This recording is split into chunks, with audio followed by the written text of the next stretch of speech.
हो मारे या कोई मारे ना, यहाँ अपनी भी थोड़ी अदा थोड़ा अंदाज है। हेलो फ्रेंड्स, मैं मनीष कुमार आप सभी का अल्टीमेट जीएस क्लासेज में स्वागत करता हूं। फ्रेंड्स, आज हम नए वीडियो में कोई वीडियो के साथ किसी फैक्ट को नहीं जानेंगे। आज हम जो पिछले दो वीडियो में एक टॉपिक को हम कवर कर रहे थे जिसका नाम था सौरमंडल में पृथ्वी, आज उसी टॉपिक के क्वेश्चन को हम कवर करेंगे। जो क्वेश्चन विगत वर्षों में एसएससी, रेलवे, सिविल सर्विस जैसे एग्जामिनेशन में क्वेश्चन पूछे जा चुके हैं, उन क्वेश्चन को हम देखते हैं। सो फ्रेंड्स, आपसे गुजारिश है कि यदि आप हमारे चैनल पे नए हैं तो हमारे चैनल को सब्सक्राइब कर लें ताकि आने वाले वीडियो का नोटिफिकेशन आपकी मोबाइल पे मिल सके। तो हम बिना समय गंवाते हुए हम अपने वीडियो की ओर बढ़ते हैं और वीडियो के माध्यम से हम टॉप 10 क्वेश्चन को जानते हैं जो कि विगत वर्षों में पूछे गए प्रश्न हैं जो कि किसी भी परीक्षा के दृष्टि से महत्वपूर्ण रखते हैं। तो हमारा जो पहला क्वेश्चन है, सब जो क्वेश्चन हम पढ़ेंगे, जो यहाँ पे देखेंगे, सब क्वेश्चन हमारा स्टेटमेंट बेस्ड क्वेश्चन होगा। सो फ्रेंड्स, जो हमारा क्वेश्चन हम जो कवर करेंगे वह हिंदी और इंग्लिश दोनों भाषाओं में कवर करेंगे, इसलिए हम पहले क्वेश्चन की ओर बढ़ते हैं। जो हमारा पहला क्वेश्चन है, किन खगोलीय पिंडों को तारा कहते हैं? किन खगोलीय पिंडों को तारा कहते हैं? उसका ऑप्शन को देख लेते हैं। ऑप्शन ए है जो आकार में बहुत बड़े नहीं हैं। ऑप्शन बी, जिनके पास अपनी ऊष्मा और प्रकाश होता है। ऑप्शन सी, जिनके पास अपनी ऊष्मा और तथा प्रकाश नहीं होता है। और ऑप्शन डी, जो अपने अक्ष पर घूमते हुए दूसरे पिंड की परिक्रमा करते हैं। फ्रेंड्स, हम सबसे पहले जो हम फैक्ट प्रीवियस वीडियो में पढ़े हैं, उस फैक्ट को हम जो पॉइंट हम खगोलीय पिंड के बारे में पढ़े हैं उसको हम देखते हैं। हमने जो फर्स्ट जो ऑप्शन है ए, वह है जो आकार में बहुत बड़े नहीं होते हैं। मतलब खगोलीय पिंड का ये स्टेटमेंट नहीं है, क्योंकि खगोलीय पिंड जो होते हैं वह आकार में बड़े होते हैं, इसलिए पहला ऑप्शन कभी नहीं होगा। जो ऑप्शन बी है, जिनके पास अपनी ऊष्मा और प्रकाश होता है। हाँ, हमने खगोलीय पिंड में ये पॉइंट जरूर पढ़ा था कि खगोलीय पिंड के पास अपनी ऊष्मा और प्रकाश होता है, इसलिए ऑप्शन बी राइट आंसर होगा। लेकिन फ्रेंड्स, हम एक ऑप्शन मिल जाने से हम आगे का भी पॉइंट को देखेंगे, क्योंकि आज के एग्जाम में एक से अधिक आंसर दिए जाते हैं, एक से अधिक ऑप्शन दिए जाते हैं आंसर में। सो हम टोटल पॉइंट्स को एक बार देखेंगे। जो हमारा ऑप्शन सी है, जिनके पास अपनी ऊष्मा तथा प्रकाश नहीं होता, ये स्टेटमेंट गलत है, क्योंकि खगोलीय पिंड के पास अपनी ऊष्मा और प्रकाश होता है। जो हमारा लास्ट जो ऑप्शन है वह है जो अपने कक्ष में घूमते हुए दूसरे पिंडों की परिक्रमा करते हैं। जो खगोलीय पिंड होते हैं वह किसी पिंड की परिक्रमा नहीं करते हैं, बल्कि सूर्य की परिक्रमा करते हैं। सो इसको इंग्लिश में देख लेते हैं। Which celestial bodies are called star? कौन से सेलेस्टियल बॉडीज को, कौन से खगोलीय पिंड को हम तारा कहते हैं? जो पहला है, which are not very large in size. This option and B option is who have their own heat and light, and C option is who do not have their own heat and light, and D option is revolving in its axis orbiting around another body. Friends, we conclude from four options. Let's first is which are not very large in size, but this statement is not valid in the case of celestial bodies, because in the celestial bodies the size of stars are very large, so this option is not satisfied. The next option, who have their own light heat, that option is satisfied, friend, because this point we have to learn in the previous video lectures. The stars have their own heat and lights. So our next option is who do not have their own heat and light. This option is absolutely wrong, because stars have their own heat and lights. And last option is revolving in its axis orbiting another body. This option is also wrong. So right answer is option B, who have their own heat and lights. So हमारा next question है, statement based question है। पृथ्वी एक ग्रह है तथा यह अपना संपूर्ण प्रकाश एवं ऊष्मा सूर्य से प्राप्त करती है। स्टेटमेंट 2, पृथ्वी सूर्य से दूरी के हिसाब से चौथा ग्रह तथा आकार में तीसरा बड़ा ग्रह है। उपर्युक्त में से कौन सा कथन सत्य है? ऑप्शन ए है केवल एक, ऑप्शन बी है केवल 2, ऑप्शन सी है 1 और 2 दोनों, ऑप्शन डी है न तो 1 और ना ही 2। फ्रेंड्स, हम स्टेटमेंट को पहले एनालिसिस करते हैं, उसको हम देखते हैं। तो हमारा जो फर्स्ट स्टेटमेंट है वह है पृथ्वी एक ग्रह है तथा यह अपने संपूर्ण प्रकाश और ऊष्मा सूर्य से प्राप्त करती है। हाँ फ्रेंड, ये स्टेटमेंट सही है, क्योंकि पृथ्वी के पास अपनी प्रकाश और ऊष्मा नहीं होती है। जो भी पृथ्वी को प्रकाश और ऊष्मा मिलती है वह सूर्य की मदद से मिलती है, इसलिए फर्स्ट स्टेटमेंट सही है। तो और दूसरे स्टेटमेंट को भी हम एनालिसिस कर लेते हैं। पृथ्वी सूर्य से दूरी के हिसाब से चौथा ग्रह तथा आकार में तीसरा ग्रह है। हम आपको बता दें ये स्टेटमेंट पूरी तरह से गलत है, क्योंकि जो पृथ्वी है सूर्य से तीसरे नंबर पे दूरी के हिसाब से ग्रह है और आकार में वो 5वें नंबर की ग्रह है। इसलिए जो सेकंड ऑप्शन है, जो सेकंड स्टेटमेंट है, पूरी तरह से गलत है। इसलिए जो ऑप्शन हमारा राइट आंसर होगा ऑप्शन ए होगा, मतलब केवल 1। इसको इंग्लिश में देख लेते हैं। Earth is the planet and it receives all the lights and heat from the suns. And the second statement is fourth planet in terms of distance from the earth to sun and third major planet in size. We analyze this statement through the previous video facts. So we analyze that earth has a planets, they have not their own heat and light, they can be absorb heat and light through the suns. So first statement is right. Then we analyze the second statement, fourth planet in the term of distance from the earth and the sun to the sun and third major planet in size. So friends, we know very well from the previous video fact, the earth is the third planet from the largest distance from the suns and the fifth major planet in the regarding to the size. So our right answer is option A, means only 1. So our next question, हम अपने next question की ओर बढ़ते हैं। जो हमारा next question है, सूर्य से बढ़ती दूरी के आधार पर ग्रहों की सही क्रम को चुनिए। सूर्य से बढ़ती दूरी के आकार पर ग्रहों की सही क्रम को चुनिए। जो ऑप्शन हमारा ए है वह है बुध, मंगल, शुक्र, पृथ्वी। जो ऑप्शन बी है शुक्र, मंगल, पृथ्वी, बुध। जो ऑप्शन सी है बुध, शुक्र, मंगल, पृथ्वी। जो ऑप्शन डी है बुध, शुक्र, पृथ्वी, मंगल।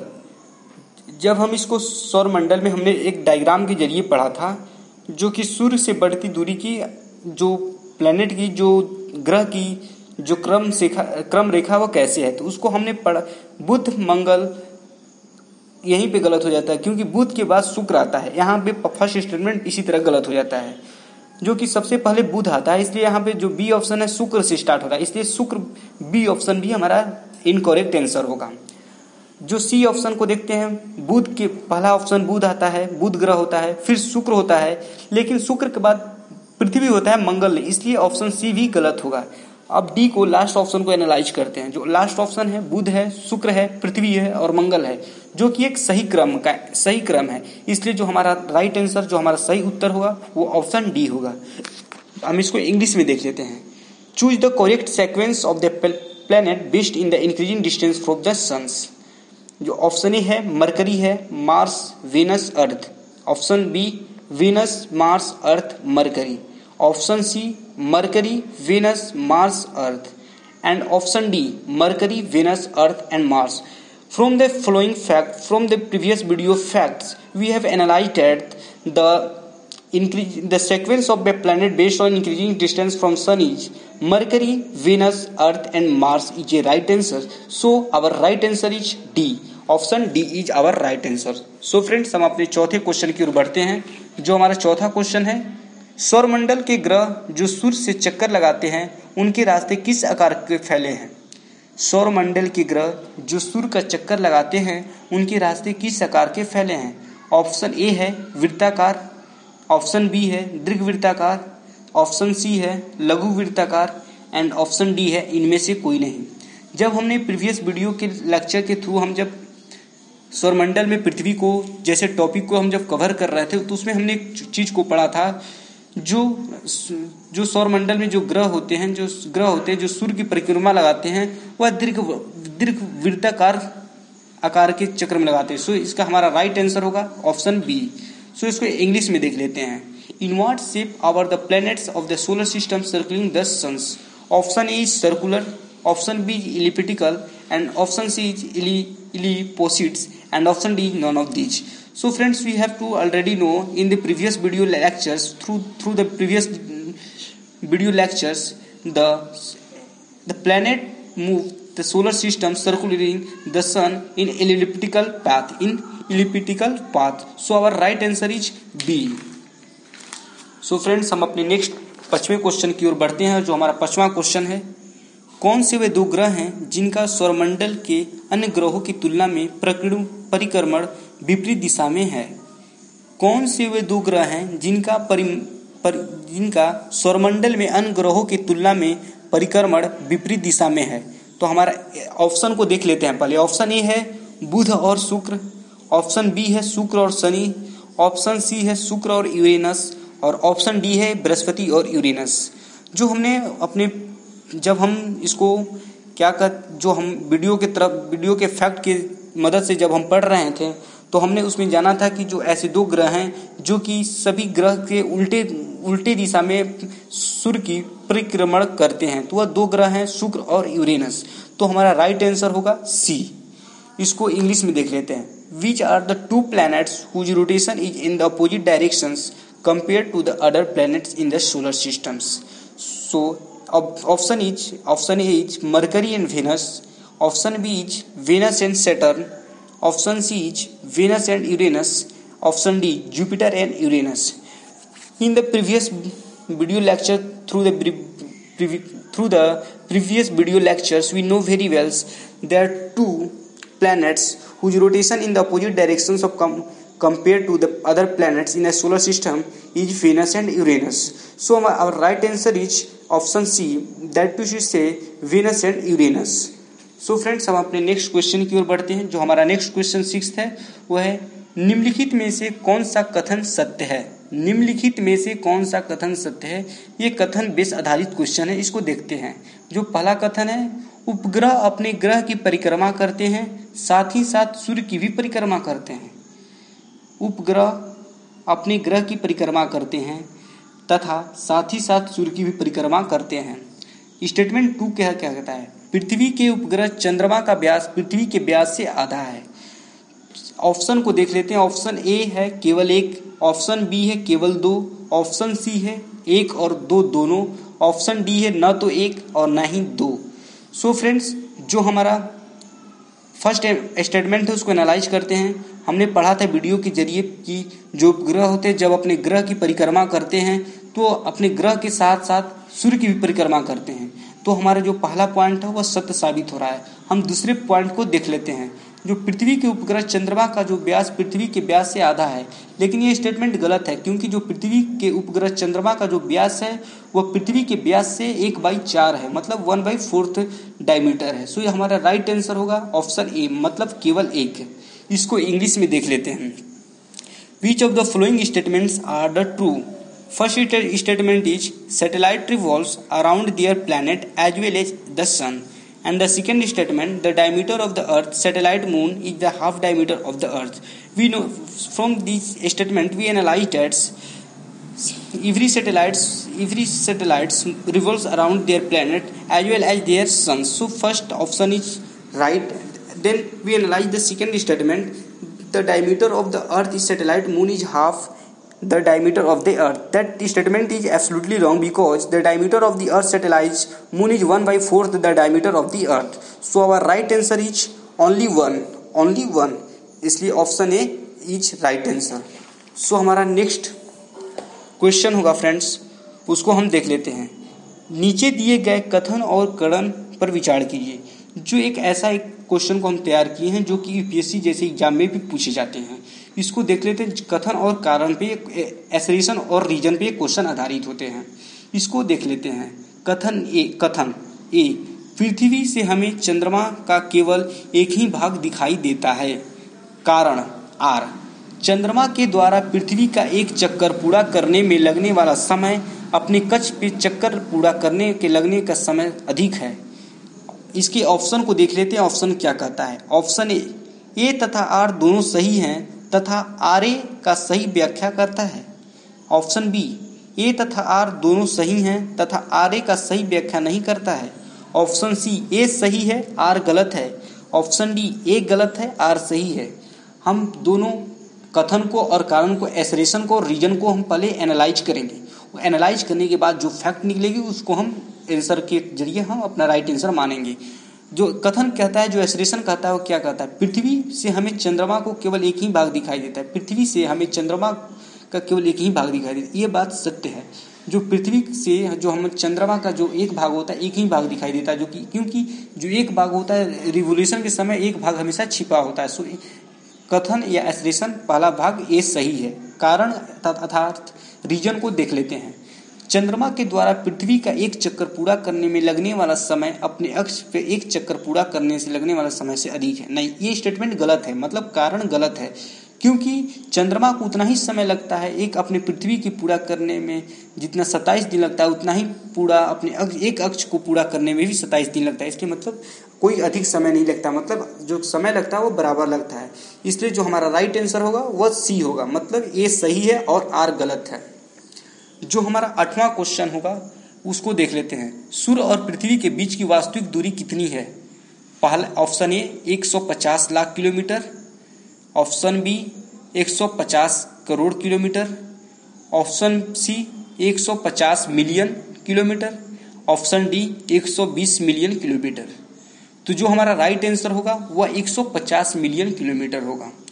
जो हमारा नेक्स्ट क्वेश्चन है, एक प्रकाश वर्ष का मान कितना होता है? ऑप्शन ए है 9.46 into 10⁻15 metre, option b 9.46 into 10⁻12 metre, option c 9 into 4.6 into 10⁻12 kilometre, option d both a and c. तो इसको हम देख लेते हैं पहले। ऑप्शन ए क्या कहता है? ऑप्शन 9.46 इंटू 10⁻15 मीटर है, मतलब ये मीटर में तो सही है। आंसर पहला ऑप्शन सही है।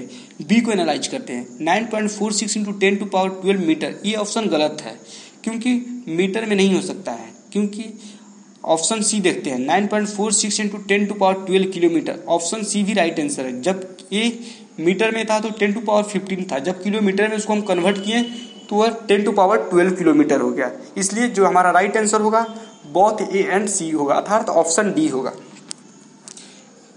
नेक्स्ट क्वेश्चन को देखते हैं। पृथ्वी का आकार कैसा है? ऑप्शन ए गोला, ऑप्शन बी चपटी, ऑप्शन सी भूभाग और ऑप्शन डी इसमें से कोई नहीं।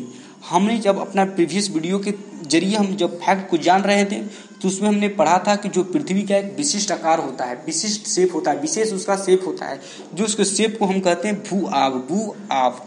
जो हमारा नेक्स्ट क्वेश्चन है, पृथ्वी और चंद्रमा के बीच की वास्तविक दूरी कितना है? पृथ्वी और चंद्रमा के बीच की वास्तविक दूरी कितना है? तो ऑप्शन ए है 2,50,200 किलोमीटर, ऑप्शन बी है 3,84,400 किलोमीटर, ऑप्शन सी है 3,50,300 किलोमीटर, ऑप्शन डी है इसमें से कोई नहीं।